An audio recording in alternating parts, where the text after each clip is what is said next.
और ये प्रणव बिहारी है, इन्होंने बहुत अच्छा लिरिक्स को लिखा था और अनुपमा ने क्या गाया था, और हम भी अच्छा गाए हैं। ऐसा नहीं है कि अनुपमा ही अच्छी गाई है, मैं भी गाया हूँ, तो मैं भी बहुत अच्छा गाया हूँ, ठोक लेता हूँ खुद ही से, क्या करूँ। बैठो, thank you thank you thank you.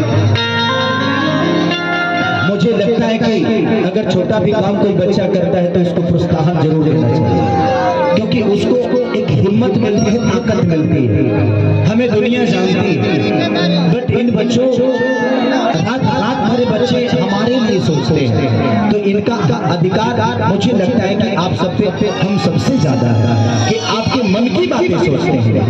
हम नहीं सोच पाते, बट आप सबकी मन की बातें बच्चे सोचते हैं, और आप सबके लिए दिनों रात मेहनत करके एक बेहतर संगीत आगे ले संजय भैया, आगे ले कुछ भी है। अरे वीडियो रिकॉर्डिंग कर खुदरा बता के एक बढ़िया बता, आओ आओ आगे बढ़, खड़ा हो गए तो बिना देले जाइबा ना, तोरा पता बा माल फेंको। 1 2 3 चलिए 2000 का पुरस्कार है, 2000 रुपये का पुरस्कार संजय भैया की तरफ से।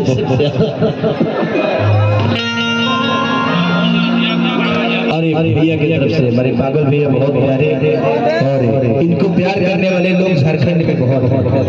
पहली बार बनिहारी आया था मैं, और बहुत प्यार और बहुत सम्मान दिया था भैया ने। 12 बजे रात को पहुंचा था, क्योंकि फ्लाइट कुछ प्रॉब्लम थी भैया। बहुत तो देख के छुआ, कुछ छू देता रहा, तो देख के छुआ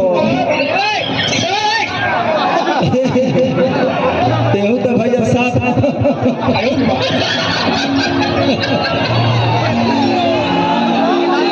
कि छिटा जवान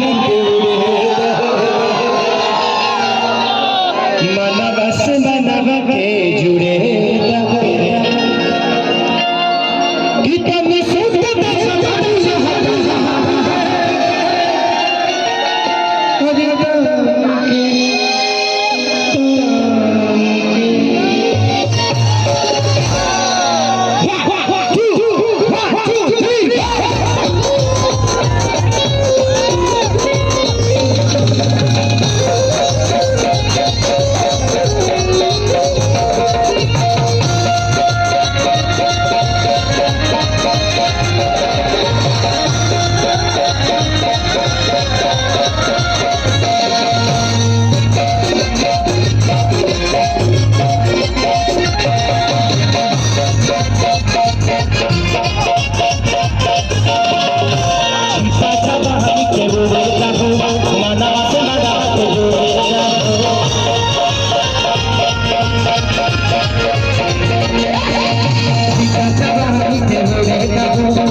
टूट जाहि राजा जी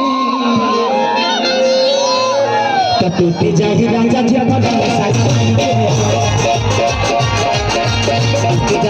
जी कलम सागर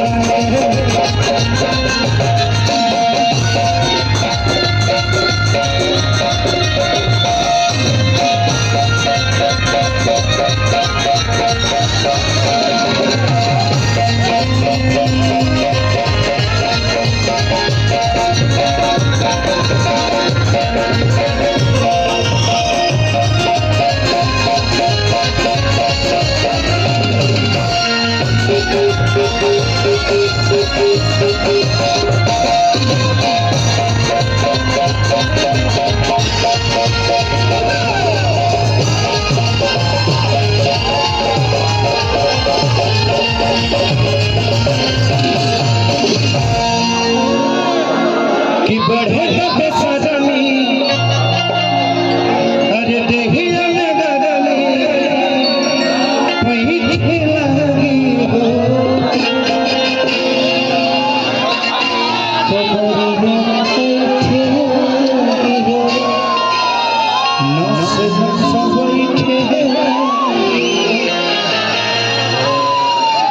कि बढ़े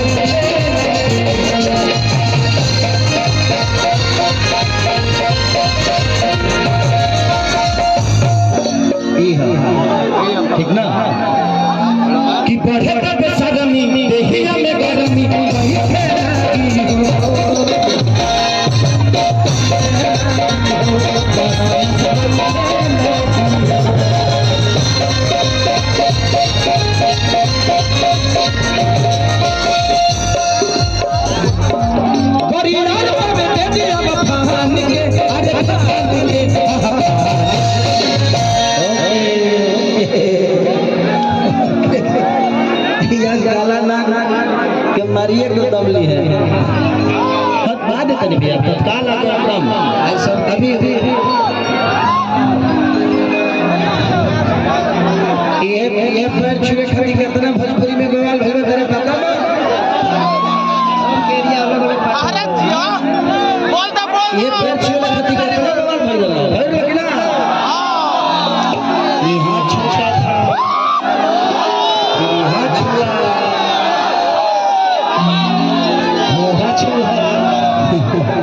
आप लोगों को गर्व महसूस करना चाहिए कि आपसे बाद में आया और कहाँ हाथ छू दिया। ये भी तो एक बात है ना कि आप लोगों से बाद में आया